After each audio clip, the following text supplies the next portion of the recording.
நெடுநாள் வாடை இந்த படத்தோட ரிவ்யூ தான் பார்க்க போகிறோம். இந்த படம் யாராச்சும் பார்க்காம இருந்தீங்கன்னா கண்டிப்பாக பார்த்துருங்க அப்படின்ற விஷயத்த சொல்லிடுறேன்.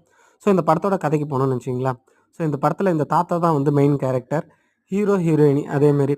ஸோ ஹீரோ வந்து ஆக்சுவலாக வந்து தாத்தாவோட பேரன். அதாவது ஒரு சைடில் வந்து அவங்க பொண்ணு ஓடி போய் கல்யாணம் பண்ணி வாழ வெட்டியாக திரும்ப வீட்டுக்கு வந்துடும். பேரனை எப்படியாச்சும் பெரிய ஆளாக ஆக்கணும் அப்படின்றது தான் அவரோட கனவு. பட் பேரன் என்ன பண்ணுவோம், ஒரு லவ் பண்ண ஆரம்பிச்சிருவாரு. ஓடி போகணும்னு கூட நினைப்பாரு. அந்த டைமில் வந்து தாத்தா தான் அந்த பொண்ணோட காலில் விழுந்து என் பேரன் நீ கட்டித்தல அவனோட வாழ்க்கை நல்லா இருக்கும் அப்படின்றத சொல்லுவார். பட் பேரனுக்கு இதெல்லாம் தெரியாது. அவர் பொண்ணு தான் ஏமாத்திட்டு போச்சு அப்படின்றதுக்காக ஊர் சைடே வரமாட்டார், வெளிநாட்டிலே தங்கியிருப்பார். ஒரு 2 மணி நேரத்து படம் தான். ரொம்பவே நல்லா இருக்குது. ஆக்சுவலாக போர் அடிக்குமோ அப்படின்ற மாதிரி நினச்சிருந்தேன். போர்லாம் அடிக்கலைங்க. ஸோ இந்த படத்தை யாராச்சும் விட்டுருந்தீங்கன்னா கண்டிப்பாக பார்க்கலாம். நன்றி.